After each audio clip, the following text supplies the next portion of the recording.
Ces phrases et mots qui ont mis Emmanuel Macron KO. Je m'appelle Cheikh Fall. Je suis africain d'origine sénégalaise et je suis à la tête d'une organisation panafricaine de jeunes acteurs de changement qui utilisent le numérique pour impacter leur communauté et pour favoriser de nouvelles dynamiques. Abonnez-vous en activant la cloche de notification pour recevoir la primeur de nos futures publications. Monsieur le Président, je suis de cette jeunesse africaine engagée et ouverte au monde. Je ne suis pas seul.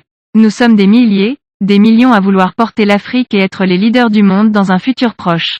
Cette jeunesse est présente. Sa voix est audible, elle est présente dans cette salle. Cette jeunesse engagée mais responsable. Cette jeunesse contestataire mais réfléchie. Cette jeunesse ouverte et connectée au monde. Paul Joël Kamchan du Cameroun, Maurice Tantane du Bénin, Amina du Maroc, Adan Diko du Mali, Adèle du Kenya.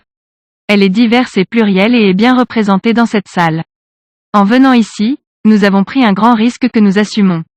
Certains d'entre nous se font en ce moment insulter et critiquer parce qu'ils ont répondu à votre invitation au dialogue. Ce sentiment anti-français et nourri par des vagues de contestation se justifie pour beaucoup d'entre nous. Nos grands-parents nous ont raconté les douleurs et souffrances de la période coloniale. Nos parents nous ont fait comprendre ce qu'a été la fameuse France-Afrique de l'après-indépendance. Nous, nos frères et sœurs supportons, subissons encore ce lourd passé commun que vous continuez de refuser de porter et d'assumer. Aujourd'hui, vous nous interrogez sur ce que devraient être les futurs souhaitables des relations France-Afrique. L'Afrique n'a pas besoin de parrain pour progresser. Monsieur le Président, moi j'ai envie de vous interroger d'abord sur votre part d'humain. Quelle est votre part d'humanité dans cette relation? Vous, votre nation, avez fait du tort aux Africains. Vous avez fait verser beaucoup de sang. Vous avez déchiré des familles. Vous avez pillé des économies par le capitalisme colonial et vous continuez de le faire par le néocolonialisme et aujourd'hui vous nous invitez à envisager avec vous un futur souhaitable. Ce futur commun souhaitable ne peut se construire que si les bourreaux d'hier acceptent leurs responsabilités historiques et demandent symboliquement excuse à cette Afrique. Ce serait une chimère que de vouloir envisager un futur souhaitable tout en conservant, nourri, les colères, tristesses et frustrations d'hier. Il est évident que l'Afrique n'a pas besoin de se replier sur elle-même quand le monde s'ouvre.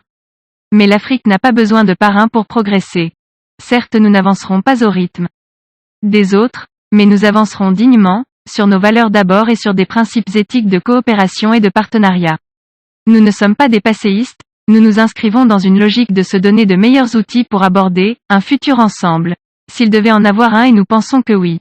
Vous sentez certainement beaucoup d'émotions dans mon intervention. C'est normal et j'avoue être ému en parlant de ce passé si actuel et de vouloir envisager une relation future. De l'émotion, je ne suis pas certainement le seul à en avoir actuellement. J'espère seulement que vous vous laisseriez aussi gagner par cette émotion pour prendre des mesures fortes aujourd'hui. Vous nous avez invités pour nous écouter dans le but d'écrire ensemble le futur. Écoutez-nous mais surtout entendez notre frustration, nos colères et notre appréciation sur la nature actuelle des relations France-Afrique. Monsieur le Président, je vous invite ce soir, ici chez vous, à un exercice d'humilité, de courage politique, de respect et de rendez-vous avec l'histoire. Demandez pardon à l'Afrique et aux Africains. Arrêtez de renforcer le pouvoir des dictateurs africains. Arrêtez cette pseudo-coopération paternaliste. Programmez un dispositif de retrait progressif et défini de vos bases militaires en Afrique. Mettons ensemble un mécanisme de collaboration franche afin de renforcer les acquis démocratiques. Mettez en œuvre vos engagements d'Abidjan de 2019 sur la réforme du franc CFA et transférez les réserves de fonds vers l'Afrique. Le Macron français du haut de sa quarantaine a eu une émotion palpable en écoutant ces récits bien articulés. Mais rien ne l'a empêché de refuser le pardon tant réclamé par son interlocuteur en privilégiant plutôt la reconnaissance des crimes. Veuillez prendre 3 secondes pour liker la vidéo et la partager.